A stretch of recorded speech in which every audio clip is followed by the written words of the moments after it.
നമസ്കാരം, ഞാൻ ഡോക്ടർ ഷേന. ഇന്ന് ഞാൻ പറയാൻ പോകുന്നത് അട്രോപിക് വെജൈനൈറ്റിസിനെ കുറിച്ചാണ്. ഇതിനെ genito urinary symptom of menopause എന്നും പറയാറുണ്ട്.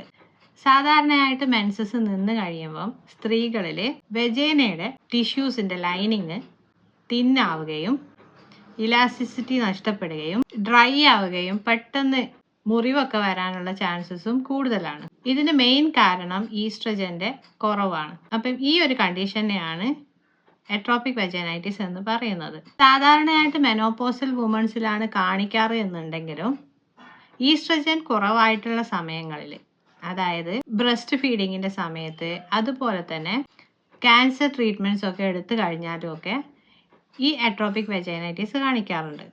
അട്രോപിക് വെജൈനൈറ്റിസിന്റെ സിംറ്റംസ് ഒന്ന് ആ ഭാഗത്തുള്ള ഡ്രൈനെസ് ആണ്, വേറൊന്ന് ഇച്ചിങ് ആണ്, ചൊറിച്ചില്, അതുപോലെ തന്നെ പുകച്ചിലുണ്ടാവും, മുറിവായതുപോലെയുള്ള ഒരു ഫീലിംഗ്, അല്ലെങ്കിൽ ചുവന്ന് കിടക്കുക, സോർനെസ് ഉണ്ടാവും, ബന്ധപ്പെടുമ്പോൾ ഭയങ്കരമായിട്ട് വേദന ഉണ്ടാവും, അതുപോലെ തന്നെ മൂത്രമൊഴിക്കുന്നതിൻ്റെ അളവ് കൂടുക, എപ്പോഴെപ്പോഴും മൂത്രമൊഴിക്കാൻ പോകാൻ തോന്നുക, മൂത്രം പിടിച്ചു നിൽക്കാൻ കഴിയാതിരിക്കുക. ഇതൊക്കെ അട്രോപിക് വെജൈനൈറ്റിസിൻ്റെ യൂറിനറി സിംറ്റംസ് ആണ്.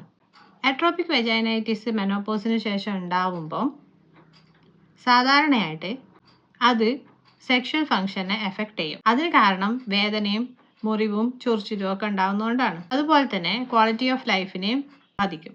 കാരണം ഇടയ്ക്കിടയ്ക്ക് മൂത്രമൊഴിക്കാൻ മുട്ടുക, അതുപോലെ തന്നെ വെജൈനൽ ഇച്ചിങ് ഉണ്ടാവുക, മുറിവായതുപോലെ ഒരു ഫീലിംഗ് അവിടെ വരിക, ഇങ്ങനെയൊക്കെ ഉണ്ടാവുമ്പം നോർമലി നമ്മൾ ചെയ്യുന്ന നമ്മുടെ എല്ലാ ഡേ ടു ഡേ ആക്ടിവിറ്റീസിനും നമ്മൾ വിഡ്രോൺ ആയി പോകും. ട്രീറ്റ്മെൻറ്റ് സാധാരണയായിട്ട് ലൂബ്രിക്കൻസും മോയ്സ്ചറൈസേഴ്സും ഒക്കെ യൂസ് ചെയ്യാനാണ്.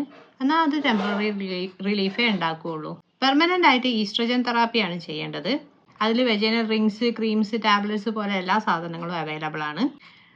കുറച്ച് ലൈഫ് സ്റ്റൈൽ ചേഞ്ചസ്, അതായത് എപ്പോഴും വെള്ളം കുടിച്ചിട്ട് ഹൈഡ്രേറ്റഡ് ആയിട്ടിരിക്കുക, ബാലൻസ്ഡ് ഡയറ്റ് കഴിക്കുക, ഹെൽത്തി ആയിട്ടിരിക്കുക, അതുപോലെ തന്നെ വെജൈനയുടെ ഏരിയയിൽ അല്ലെങ്കിൽ ജെനിറ്റൽ ഏരിയാസിൽ കൂടുതലായിട്ട് ഇറിറ്റേഷൻ ഉണ്ടാവുന്ന സോപ്പ്, ഡിറ്റർജൻസ്, വാഷ് ചെയ്യാനുള്ള ജെൽസും ഒക്കെ യൂസ് ചെയ്യുന്നത് കുറയ്ക്കുക. ലൈഫ് പാർട്ട്ണറിനെ ആയിട്ട് കാര്യങ്ങൾ ഡീപ്പായിട്ട് ഡിസ്കസ് ചെയ്യുക. ബുദ്ധിമുട്ടുകൾ എന്തൊക്കെയാണെന്ന് ഡിസ്കസ് ചെയ്യുക. നല്ല ബുദ്ധിമുട്ട് ഉണ്ട് എന്നുണ്ടെങ്കിൽ പെട്ടെന്ന് തന്നെ ഡോക്ടറായിട്ട് കൺസൾട്ട് ചെയ്യുക. എന്താണ് ചെയ്യാൻ പറ്റുക എന്നുള്ളത് നോക്കുക. Thank you.